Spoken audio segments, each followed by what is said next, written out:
This is Money Mondays, and we're back with another client example.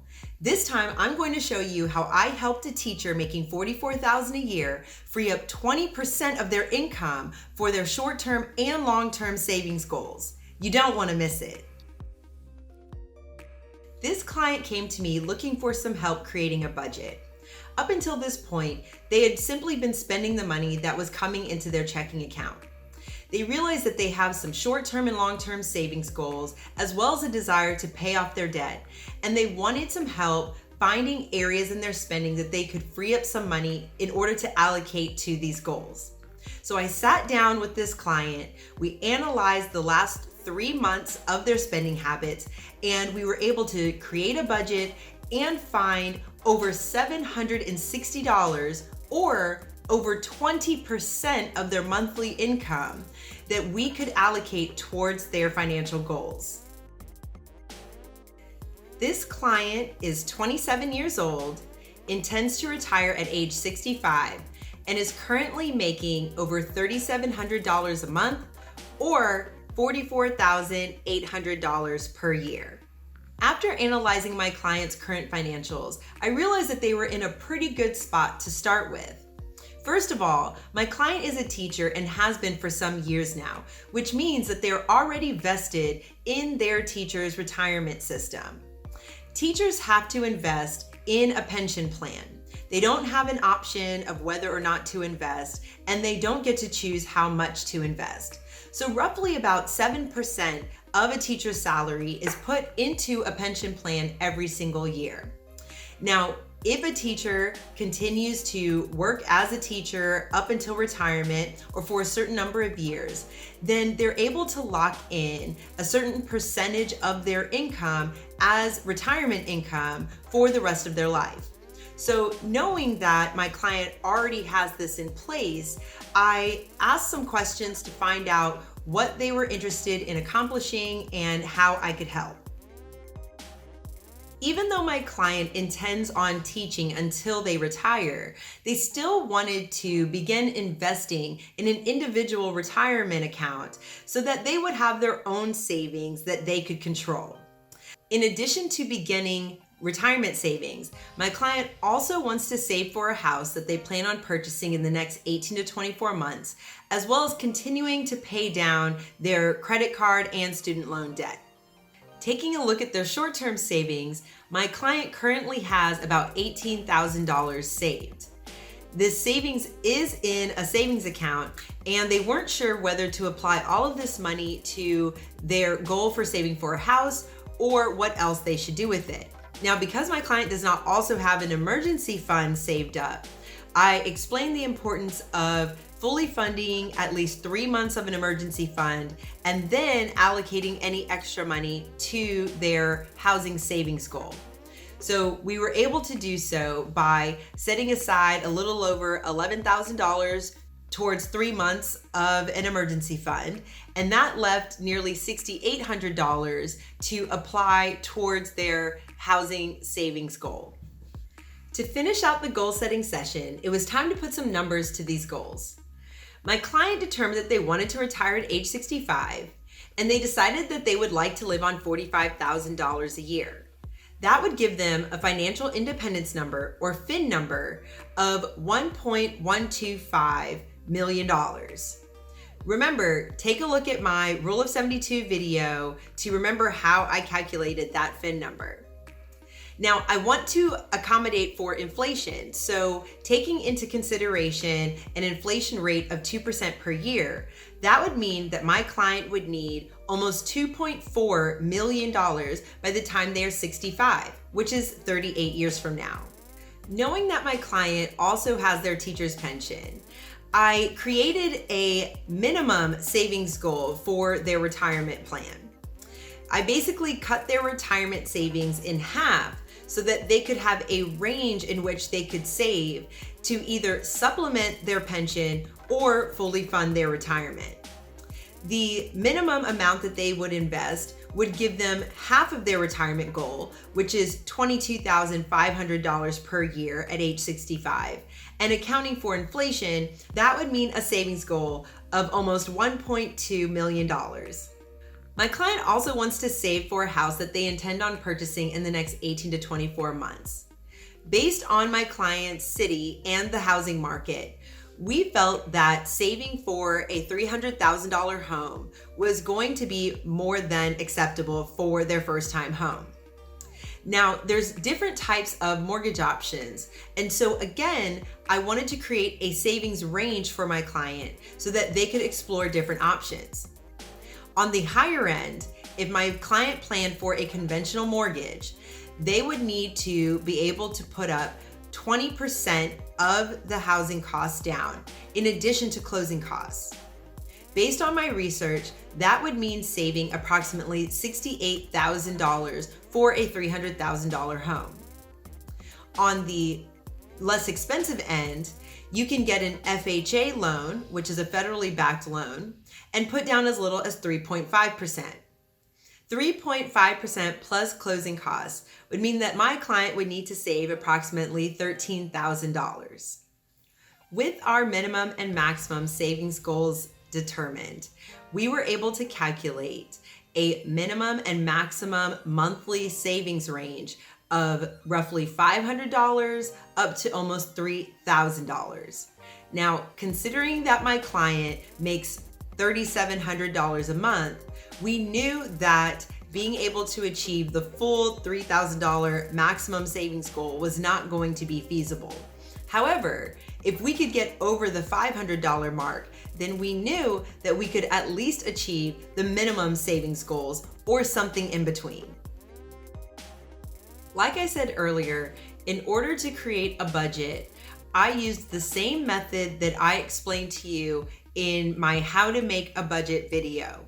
Please check that out if you want a more detailed explanation of how to make a budget. But to keep things short and simple here, we took the last 3 months' bank statements that my client had, and we went through line by line to determine the average spending that had taken place in different spending categories, and we were able to create a budget from there.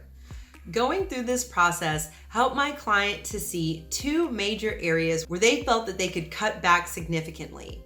One area was in restaurant spending.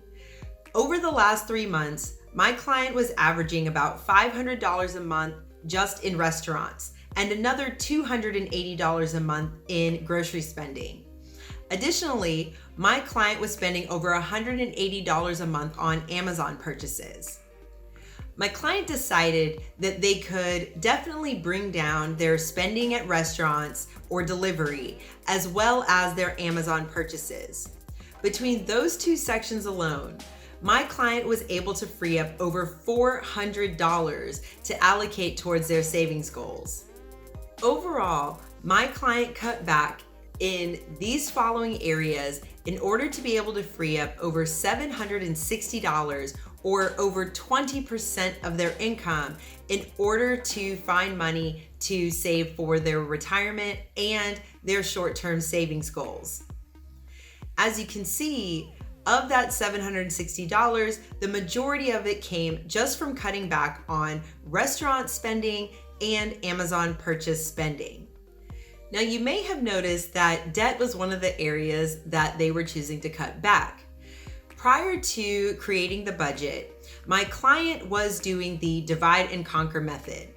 I talked about the divide and conquer method in my debt avalanche versus debt snowball video. So I encourage you to check that out so you can see what I'm talking about there. But basically, taking some extra money, applying it to all of your different debts, and hoping to pay down your debt as fast as possible is not going to be the most effective way to pay down your debt.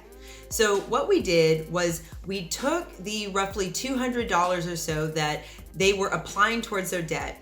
We cut it back to $125 because they had made a significant improvement on their debt payoff plan. And instead of dividing that $125 amongst all of their different debts, we are laser focusing that $125 to the debt with the highest interest rate. That is called the debt avalanche method. You pay off the debt with the highest interest rate first, and then as you pay that one off, you apply all of that money, including the minimum payment, and you take it to the next highest interest rate and continue to pay down the different debt until everything is paid off. So we are able, by laser focusing all of the money to one debt, we were able to lower the amount overall spent towards debt and still achieve my client's debt payoff plan. So now that we found over $760 to apply towards the savings goals, how do we allocate it? Well, because 760 divided by 2 gives us about $380, that is more than both of the minimum savings goals for retirement and for the house. We decided to just split the amount evenly and apply it towards both areas for this purpose. Now, my client, because they are a teacher, their employer offers an employer match if they contribute to what's called a 457 plan. A 457 plan is much like a 401k plan for those of you who are familiar with 401ks. In this instance, my client's employer will match up to $1,200 per year towards that retirement savings account. So what I advised this client to do was to put the $100 a month or $1,200 a year into the 457 plan, and then take the other $280 and put it into a personal Roth IRA. That way they can take advantage of their compensation plan, the full benefits of their compensation plan, which would mean taking advantage of the employer match, while also taking advantage of the tax advantages that come with investing in a Roth IRA. Now, once we've taken care of the retirement goals and we've allocated the $380 between the 457 plan and the Roth IRA, we then look to the house savings. Now, $380 is more than the minimum required for my client to be able to buy a $300,000 home using an FHA loan. It's not quite as much as they would need in order to put 20% down on a home for a conventional mortgage, but to be in between the two puts them in a safe spot. What was most important to accomplish at this point was to ensure that my client was putting their short-term savings into an appropriate high-yield savings account. At this point, my client was only saving in a regular bank savings account earning 0.01%. So I recommended to them the account that I personally use, which is a high-yield savings account through a firm, and they were able to set that up, and now they are earning 0.65% on the money that they are saving towards their house. So there you have it. Here's an example of a client making $44,000 a year and being able to use 20% of their income to allocate towards their savings goals. It's actually more than 20% if you acknowledge the fact that 7% of their income is already going towards a mandatory pension plan. So nearly 30% of a $44,000 a year salary is being allocated towards retirement savings and short-term savings goals. In addition to the fact that a 3-month emergency fund is already fully funded. I hope you were able to find some value in this video and took away some information that you can utilize in your own personal life. Please share this video with a teacher that you know or anyone that you know that is trying to get their finances in order and looking for some examples and ways to do so. Remember, every Monday I post these videos to help bring some financial education your way. So if you find some value in that, please feel free to follow me on Instagram or subscribe to the YouTube channel, and that way you'll always be aware of when Money Mondays videos are posted. Thanks so much for joining me today, and I'll see you next Monday.